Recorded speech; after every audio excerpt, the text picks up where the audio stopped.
Hello buddies, welcome back. It's Anne-Sophie and today I'm going to show you how you can do a screenshot on your Emporia tablet. Maybe you just want to capture the moment that's happening on your screen right now, or you have some other sort of information there that you just want to save. On this tablet, you need to press the power on and off and the volume up and down button, well, the volume down part of it, at the same time.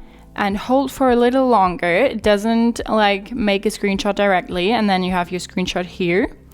You can go down to your photos and click on your screenshot, and then you can delete it here. You can mark it with a star, and you can go back and forth here between your photos.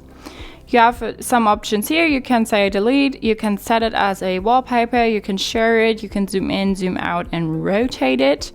You can go back. You do not have the option here to like crop it or highlight something in it, but that's totally fine. So that's how you can make a screenshot on your Emporia tablet. Hope you liked it, hope it helped. If so, thumbs up, share and subscribe, and I hope to see you next time.